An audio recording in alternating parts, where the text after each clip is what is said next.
Salut tout le monde, et bienvenue dans ce nouvel épisode où nous nous rendons dans les lointaines terres japonaises à la rencontre des puissants Oni.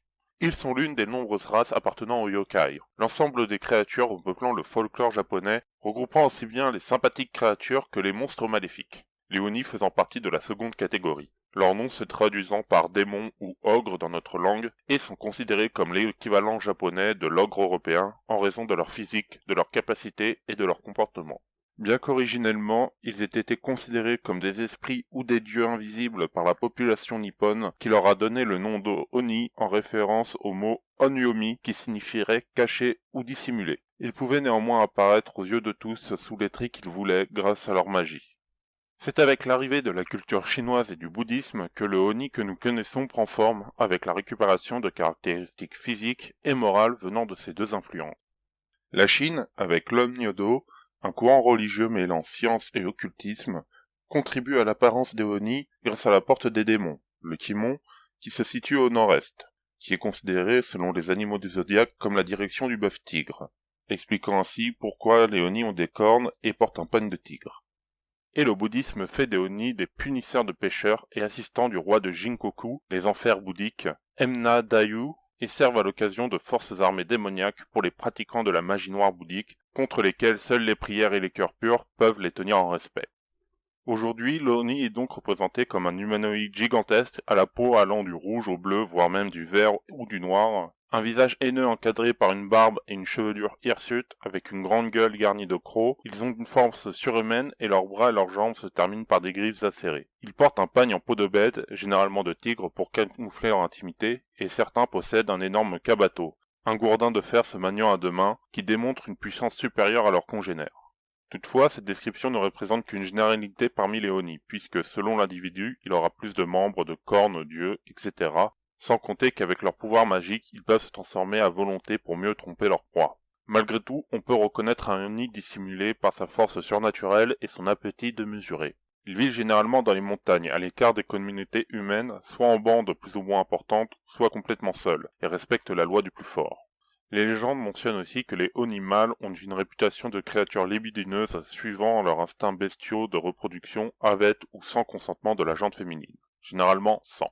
Toutefois, malgré leur apparence et leur comportement qui peuvent sembler arriérés, les Oni sont très intelligents, forts de plusieurs siècles d'expérience pour certains, et certains se comportent comme des samouraïs ou des daimyo, les seigneurs locaux du Japon, tels que Shuten Doji, un puissant chef Oni de plusieurs dizaines de mètres de haut, ayant terrorisé la ville de Kyoto en pillant l'or de la ville et en enlevant des femmes avec sa bande d'Oni avant de se faire tuer par Minamoto Raiko et sa bande de samouraïs envoyés par l'empereur. La tête décapitée du monstre tenta tout de même de tuer Minamoto Raiko en lui mordant la tête. Toutefois, le samouraï parvint à se protéger de justesse en mettant un deuxième casque sur la tête, la mâchoire de Shuten Toji ne parvenant qu'à broyer un des casques sur deux.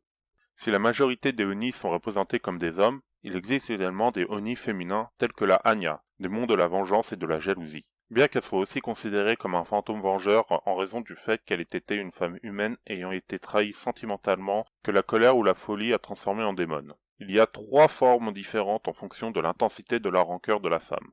La première est la Anya Namari, la plus faible des trois, qui ressemble le plus à un fantôme en raison de l'apparence presque humaine, si ce n'est les deux petites cornes sur sa tête, et son contrôle de la magie noire. La deuxième est la Anya Shunari, plus puissante que la précédente et celle qui ressemble le plus à un Oni, en raison de ses grandes cornes et de son visage avec une grande bouche garnie de crocs. Elles sont également plus violentes, ont une meilleure maîtrise de la magie noire, et certaines sont représentées maniant le katana. Et enfin la troisième qui est la Anya Onarie, qui est la plus puissante du trio. C'est une femme serpent à la puissance incommensurable et capable de cracher du feu. Vous l'aurez compris, les Oni aiment par-dessus tout s'en prendre aux humains qu'ils voient comme de la nourriture ou de l'amusement, comme à peu de choses près toutes les créatures surnaturelles provoquant allègrement catastrophes et autres malheureux incidents, comme la flétrissure des champs ou encore une vague de maladies quand ils s'occupent d'une communauté entière ou bien tout simplement pourrir la vie d'une famille. D'ailleurs, une expression japonaise dit que les enfants turbulents sont en réalité de petits Oni, tant leur faculté à faire des bêtises atteint des sommets, si bien qu'il est impossible qu'ils soient humains. Malgré leur toute-puissance, ou peut-être à cause d'elle, la principale faiblesse d'un Oni est son arrogance, qui lui fait croire que personne ne sera en mesure de le battre et que, de ce fait, ils sont autorisés à faire ce qu'ils veulent. Néanmoins, si la grande majorité de la population ne peut effectivement que subir les assauts de Oni, Les vertus et les brailles, généralement des samouraïs mais aussi des prêtres bouddhiques, ainsi qu'avec un petit coup de pouce d'un kami qui passe par là, sont tout à fait capables de leur tenir tête et même de les vaincre. Il est également possible, au travers de rituels et de cérémonies communautaires, d'éloigner temporairement ces mauvais esprits afin de protéger les habitants de leur malice. Il faut néanmoins répéter ces cérémonies régulièrement afin d'éviter toute envie de vengeance.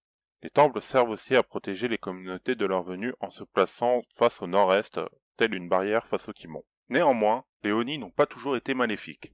Auparavant, ils protégeaient les humains des autres yokai maléfiques, mais ont petit à petit changé de camp pour s'en prendre à leurs anciens protégés. Personne n'est sûr de la raison de ce revirement, mais deux hypothèses ont été proposées. La première étant qu'à force de côtoyer les forces du mal, les Oni se sont fait corrompre petit à petit et une grande majorité d'entre eux ont finalement rejoint l'ennemi. La seconde fut à cause des humains qui, devenant de plus en plus ingrats envers leurs protecteurs, se sont mis à les chasser pour la gloire et la renommée. Mais tous n'ont pas sombré dans la folie ou la vengeance. Certains continuent encore à protéger les humains de toute leur force. Comme dans la péninsule de Kunisaki sur l'île de Kyushu, où le mélange des religions shintoïstes et bouddhistes ont formé le Rokuko-Mansan, temple, cérémonie et rituel servant à remercier les Oni pour leurs sacrifices pour l'année qu'à les chasser. Les Oni sont encore extrêmement présents dans la culture japonaise, que ce soit dans les festivals annuels pour suivre la tradition de chasser le malheur, ou les différentes statues de Oni parsemant le pays pour le plaisir des touristes ou pour des raisons plus religieuses. On retrouve également toutes sortes de masques d'Oni représentant les différentes formes que ces démons peuvent avoir et servent aux acteurs de théâtre, notamment dans le théâtre No, qui est, pour faire simple, le type de théâtre japonais qui joue les légendes, contes et mythes nippons. On les retrouve bien entendu dans les fictions japonaises, que ce soit en tant que race à part entière dans les univers fantaisistes en tant qu'ordre, ou dans les univers horrifiques surnaturels en tant que démons. Des univers fantaisistes tels que le manga Moi quand je me réincarne en slime, ou des univers horrifiques comme le jeu Aoni, et de manière plus générale, un grand nombre de monstres et de démons dans la production de fantasy japonaise ont récupéré les caractéristiques physiques des Oni, comme les cornes ou la couleur de peau. Mais la renommée du monstre a dépassé les frontières nippones et on les retrouve dans les œuvres américaines telles que la série Teen Wolf ou Legacy, ou encore dans les JDR comme Pathfinder ou la Légende des 5 Anneaux. Voilà, l'épisode est fini. S'il vous a plu ou non, n'hésitez pas à l'indiquer dans les commentaires ou par les pouces. Si vous avez des informations complémentaires, n'hésitez pas à les donner et à partager la vidéo à vos amis si le cœur vous en dit. Moi je vous dis à bientôt pour une nouvelle vidéo. Salut!